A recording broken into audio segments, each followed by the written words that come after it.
Hello, and thank you for joining us for Beyond the Bean on Air, a jam-packed half hour dedicated to providing you with valuable information to keep U.S. soybean farming profitable. I'm Al Pell. Here's what you can expect in the next few minutes.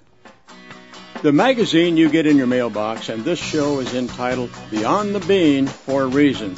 We'll show you that how your soybeans get to and beyond your local elevator impacts your competitiveness. Also, we'll have the scoop on upcoming farm shows and other events you need to put on your calendar now.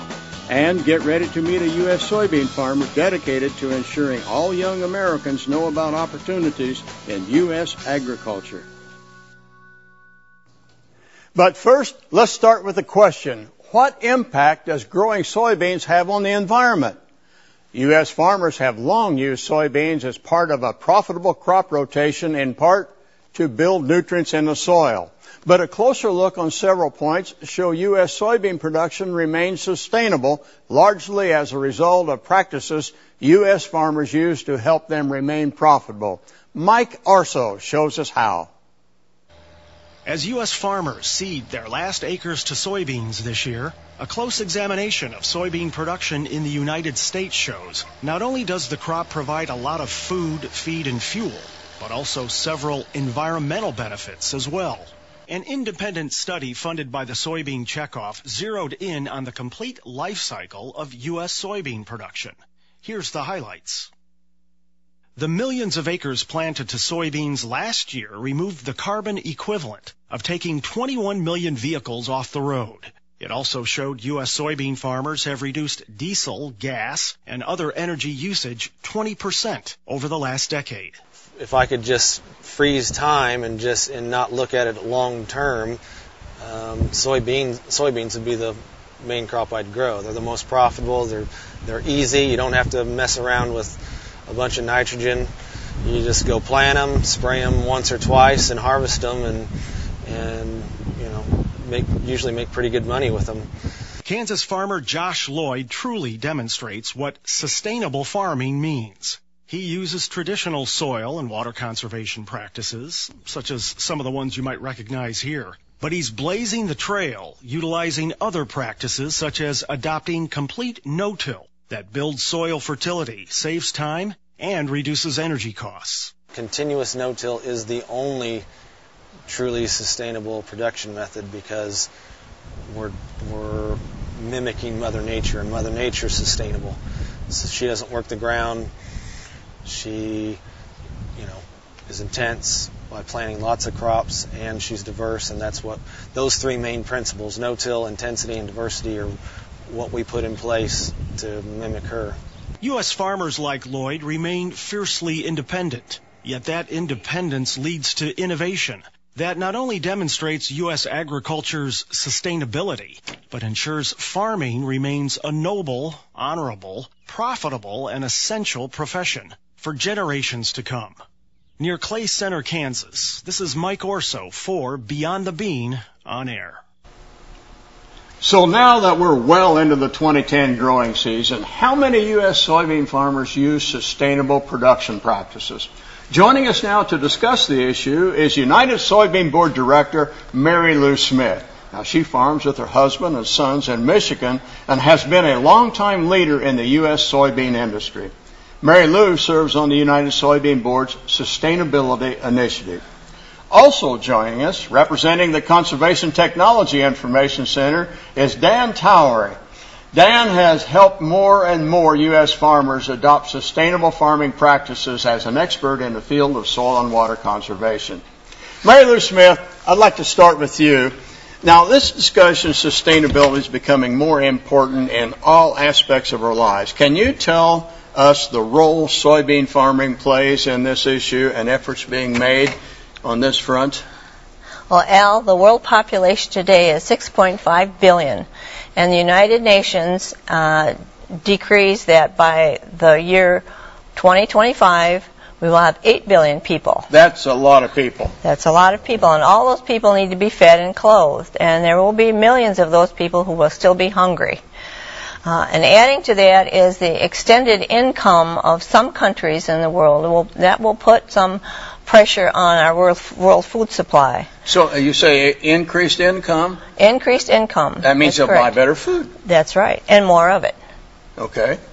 The challenge to the American farmer will be to meet this challenge of 50% increase without damaging the land or other resources. So we're going to have to grow 50% more? That's what they're saying, and that's why the United Soybean Board has made a sustainability initiative a priority. Okay, and sustainability means we're going to increase meet the demand and be able to do it. And without damaging our environment. Oh, that's a good idea. Dan, I want to go to you for a second. Dan Towery, specifically related now to U.S. soybean production.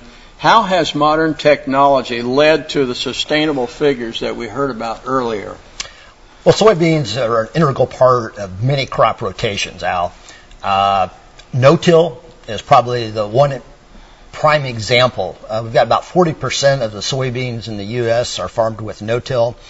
Biotechnology, since its inception, we've seen a 70% increase in no-till soybeans.